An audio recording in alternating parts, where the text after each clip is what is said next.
This Late Night Linux Family podcast is made possible by our patrons. Go to latenightlinux.com/support for details of how you can join them. Support us on Patreon for access to ad-free episodes and early releases. That's latenightlinux.com/support. 2.5 Admins, episode 255.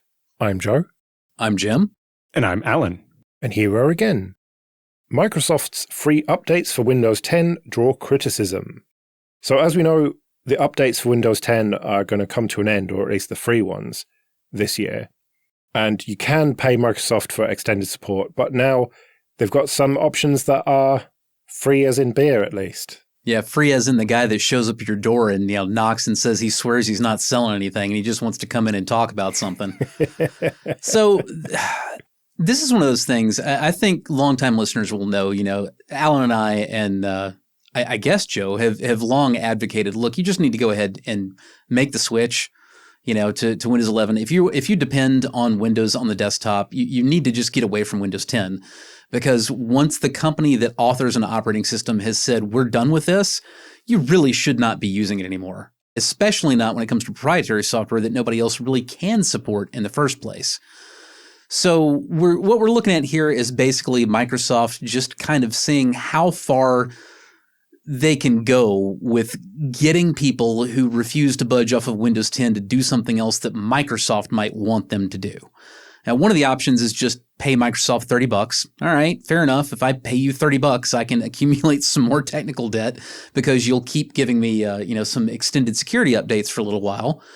But now there are also the options. You can redeem 1,000 Microsoft Rewards points instead of paying $30. Fair enough. Or the one that really has me casting some side eye, which is you can use Windows Backup to sync your settings to the cloud, and that will qualify you to keep getting extended updates. And this is not something that you have to go out of your way for. I updated my dad's Windows 10 machine, which is not capable of running Windows 11, yesterday, and it just gave me this pop-up sign in, set up your backups. They are actively pushing this stuff. Which makes you wonder, what are they getting out of it and why do they want it? And I don't know the answer to those questions, but I know there is one. And I know there's some folks in Redmond that very much know the answer to that question. They know exactly why they want to push you into using Windows Backup to sync things to the cloud. Well, I can only assume it's similar to Apple. They give you a certain amount of free iCloud storage and then it fills up. And it's your photos aren't getting backed up unless you pay us 99 cents a month, whatever it is. I assume that's what they're trying to do here. Get people into the ecosystem, back up more and more stuff till they hit the limit, and then charge them for the privilege. Perhaps, but are we absolutely certain that there is no other potential motive, like some way, somehow to train some AI on the data? Oh, God, I knew you were going to say that. Ugh. How can I not say it these days? I mean, everybody is trying to get as much data as possible to cram into their freaking models. Ugh. Part of this is the Public Interest Research Group has been pushing on Microsoft to do more, especially since, it's for most people, it's not just to click a button and accept the upgrade to Windows 11. It's you need a new computer. And so they feel Microsoft's not done enough to put a dent in the 400 million Windows 10 PCs that can't upgrade. Yeah, like my dad's one. What am I going to do with it? Well, I'm going to just install Linux on it and play with it, but it's not going to really be production anywhere, is it? Microsoft says they've already made concessions due to public pushback, including the fact that the extended security updates, that they will sell you it for $30 for individuals, whereas before, I think in older versions of Windows, ESU was only available for big businesses for, starting at $1 million.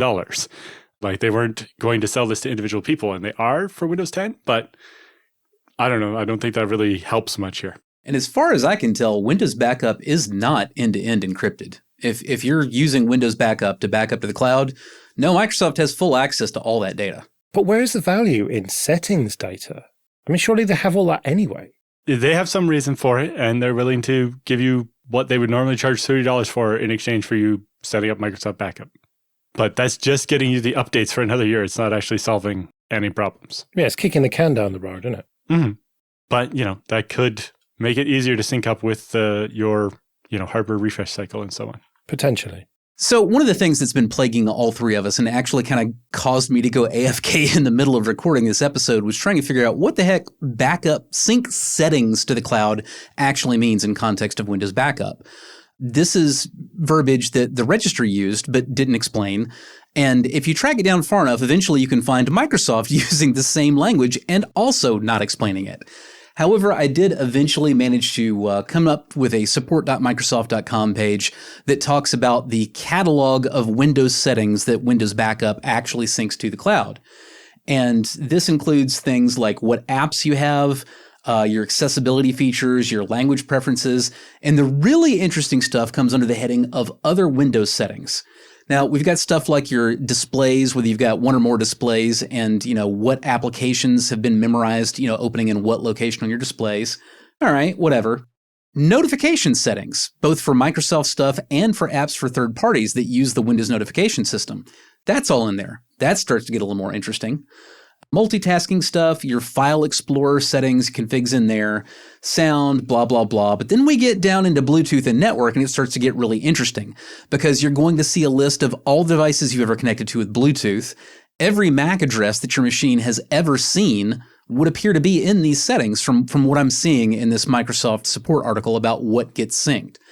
So everything to do with like Pen and Windows Ink, there's a lot of stuff in here that looks like it could be pretty tasty for data mining, which makes a lot of sense. Whether it's intended for use with training AI or not, this definitely looks like an opportunity for some tasty, tasty data mining on the folks who are the most willing to give up their data that they're not necessarily sure of how important it is or is not in exchange for some free updates to a deprecated operating system.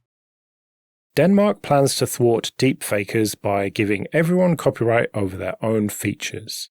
Now, to be clear here, this confused me when I first read it in the show doc. When we say your own features, we're talking about the way your face looks. We're not talking about like features in software.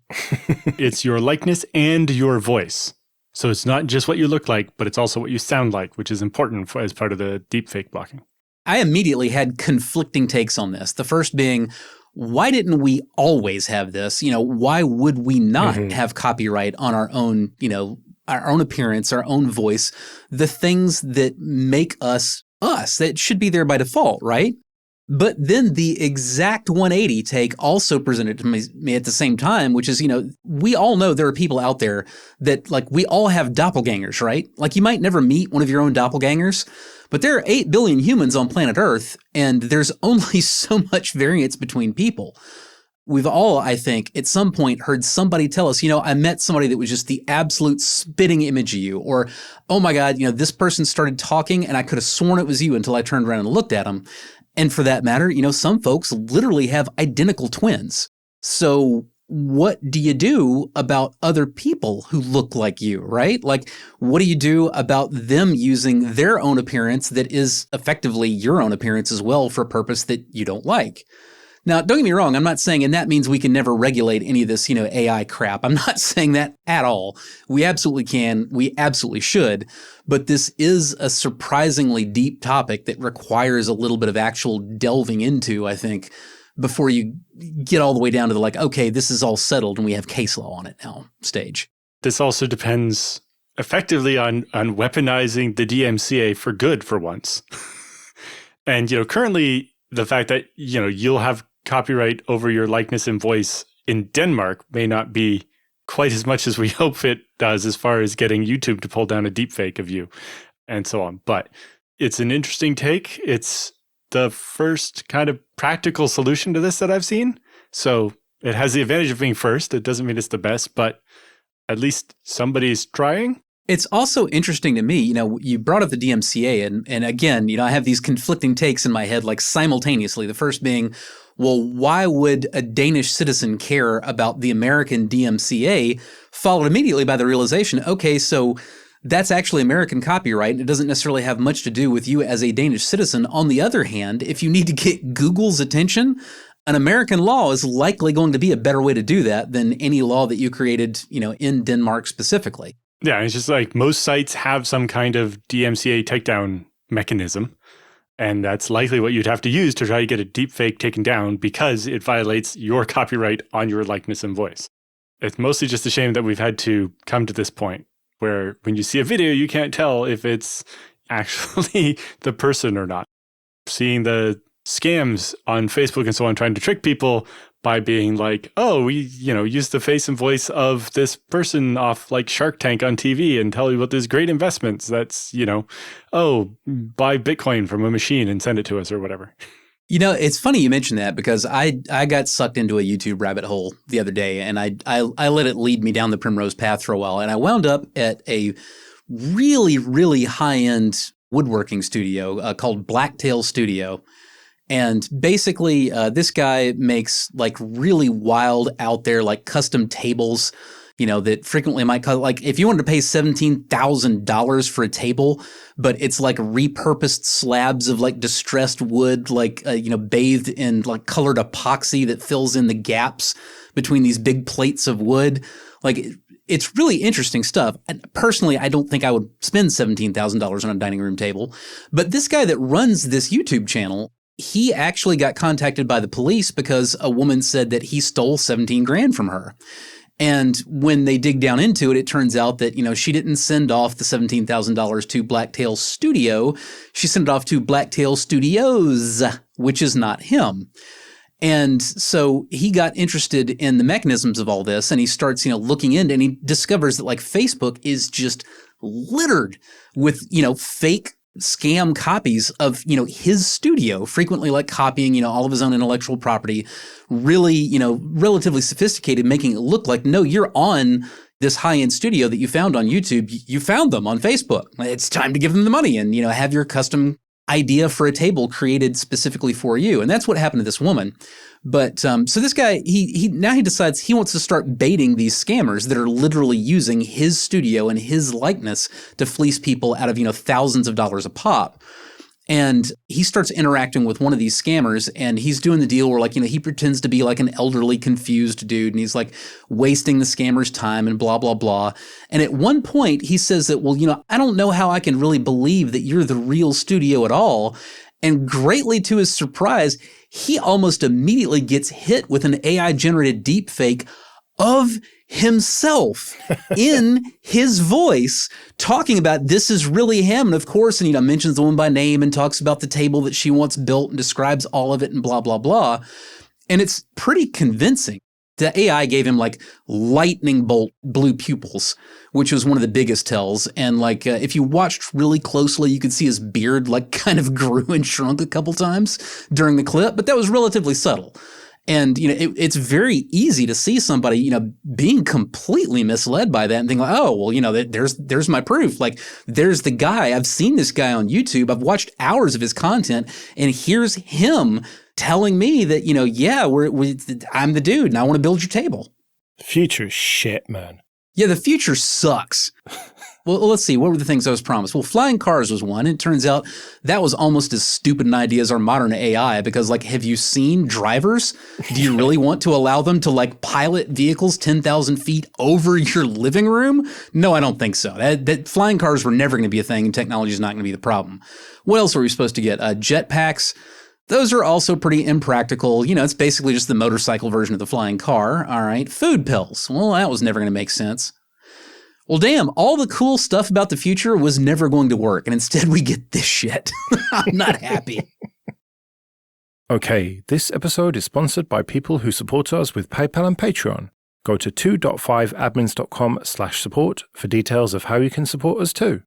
Patreon supporters have the option to listen to episodes without ads like this. And it's not just this show. There's Late Night Linux for news, discoveries, audience input, and misanthropy. Linux Matters for upbeat family-friendly adventures, Linux After Dark for silly challenges and philosophical debates, Linux Dev Time about developing with and for Linux, Hybrid Cloud Show for everything public and private cloud, and Ask the Hosts for off-topic questions from you. You can even get some episodes a bit early. We've got a lot going on, and it's only possible because of the people who support us. So if you like what we do and can afford it, it would be great if you could support us too at 2.5admins.com/support. Why I stopped using RAID on my Plex media server. This is a piece on How To Geek by Patrick Campanale, where Patrick basically says, I stopped using RAID and instead used a different kind of RAID. This piece is just so riddled with errors I feel like we have to call it out.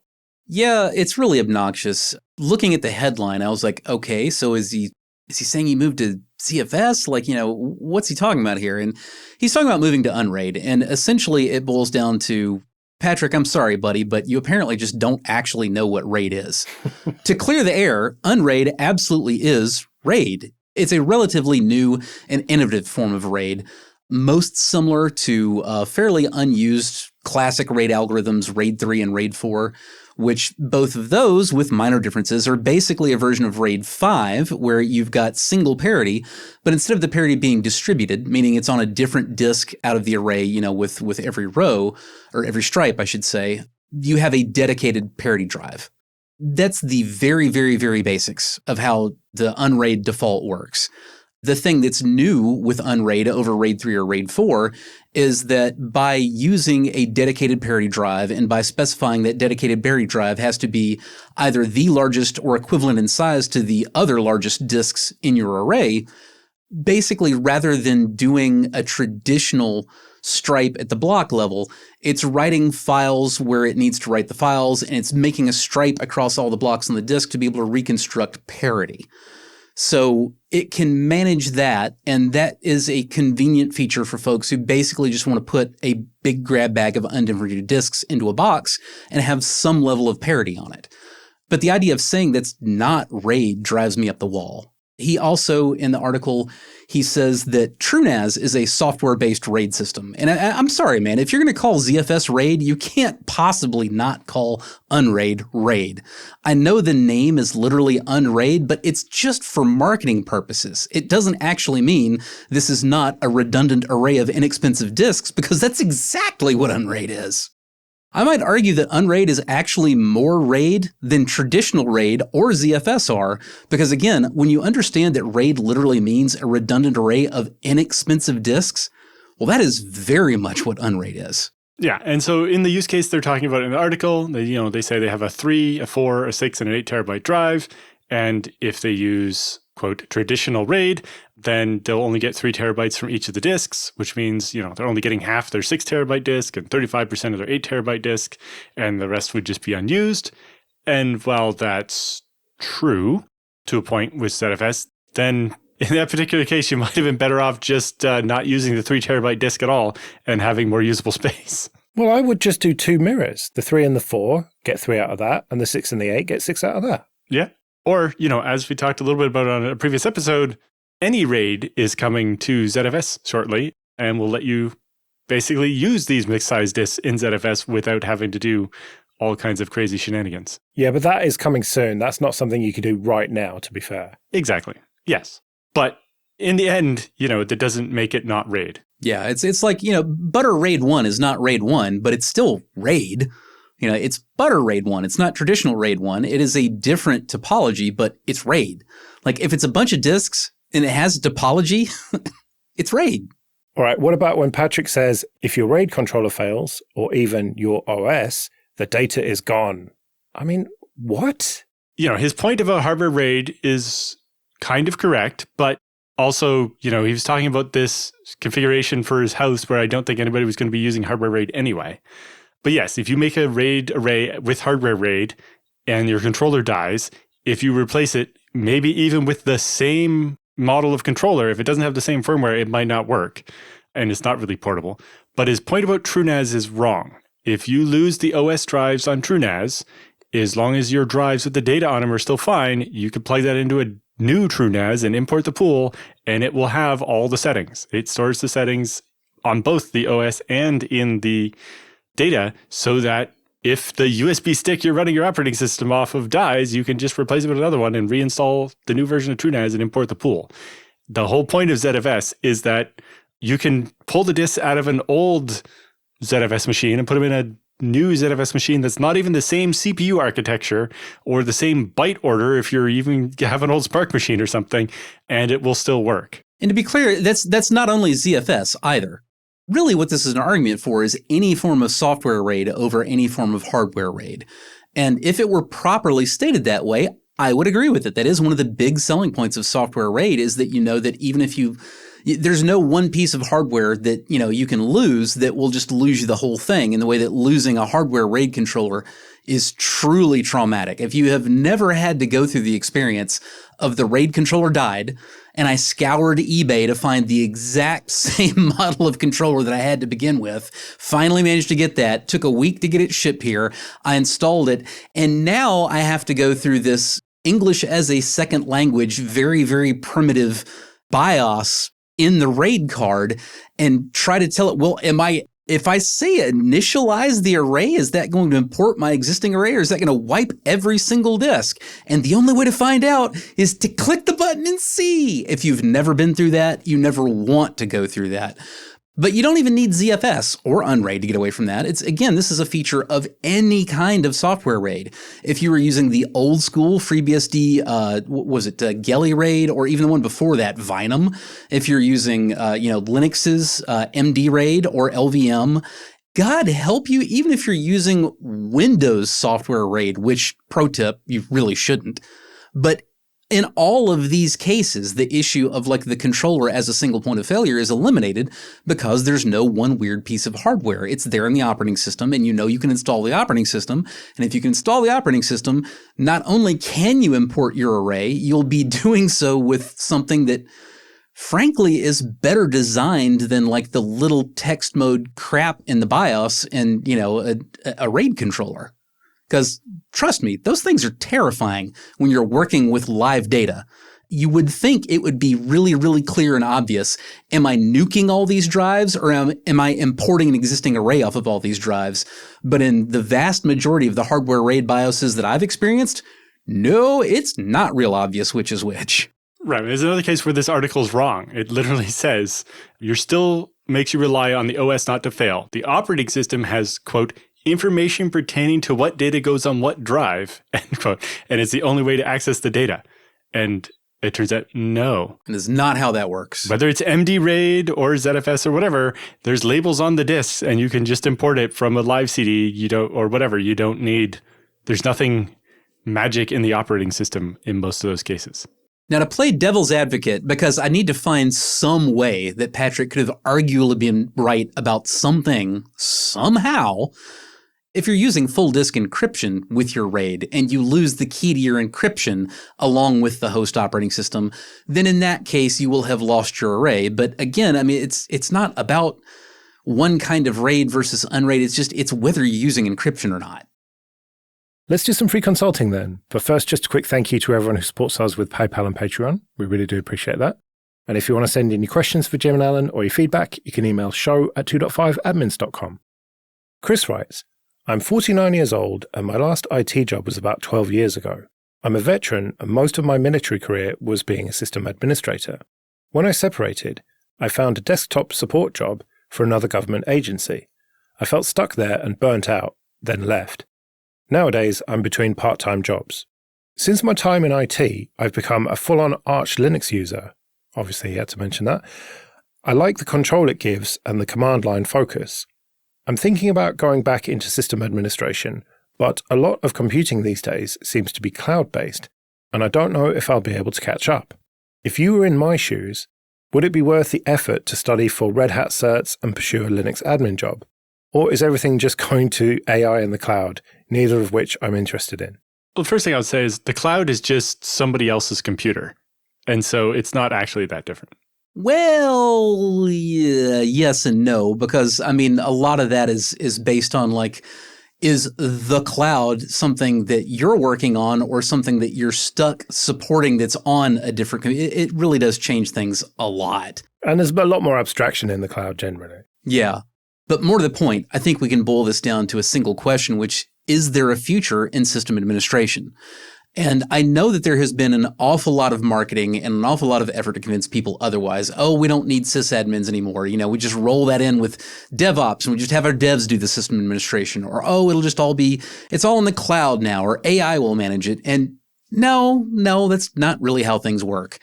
system administration is not as popular to talk about these days as it once was, but I think the entire industry is discovering that whether it wants sysadmin to be a thing or not, it's absolutely a thing. It turns out you do actually need people who specialize in knowing how to make the machines go, because you can abstract things as much as you want, but there are still individual machines, typically Linux systems, running all that abstraction down on the bottom.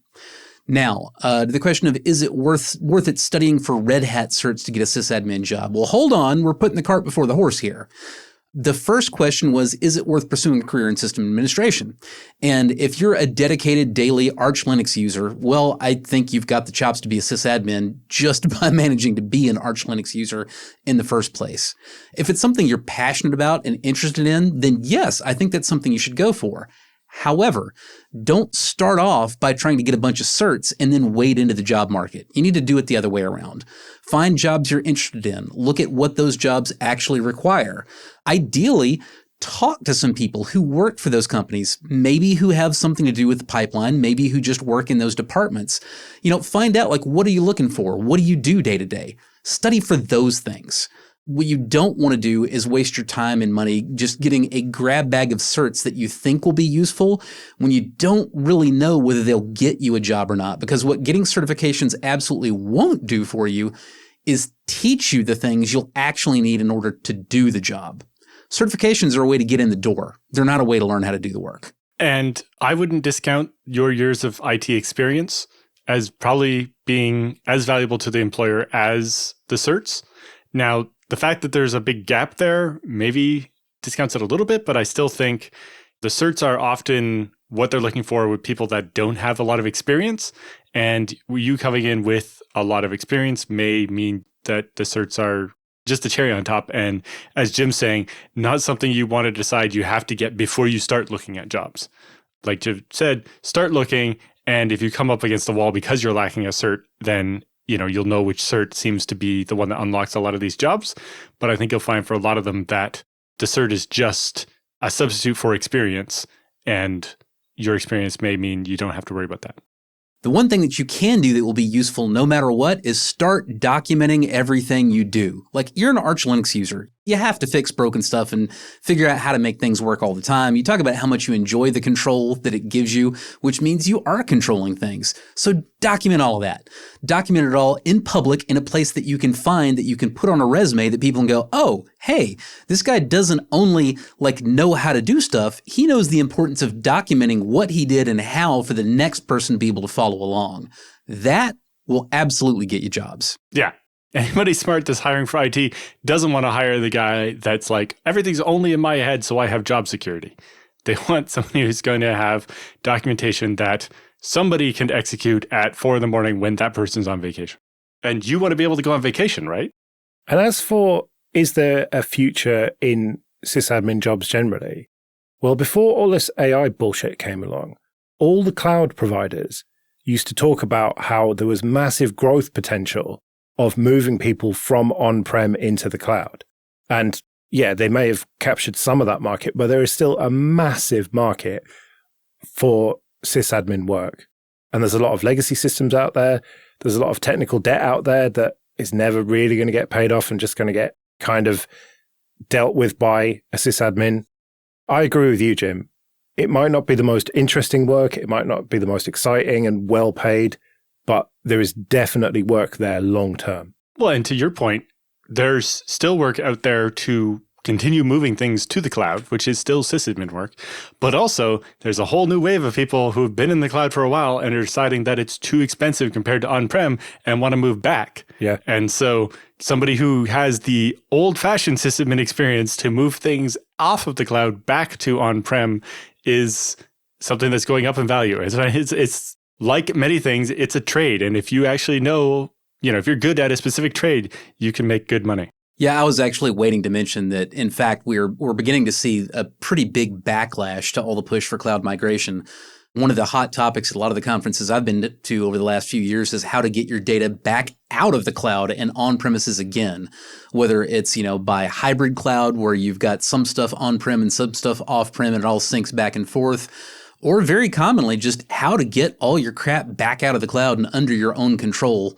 with your own budget and your own costs and your own people doing the work again, because it turns out that just outsourcing the absolute most business critical parts of your business to some random third party doesn't always go as well as they told you. And of course, you can run cloud native like technologies on-prem. Yeah, private cloud is the thing. Right, well, we better get out of here then. Remember, show@2.5admins.com if you want to send in your questions or your feedback. You can find me at joerust.com/mastodon. You can find me at mercenarysysadmin.com. And I'm at Alan Jude. We'll see you next week.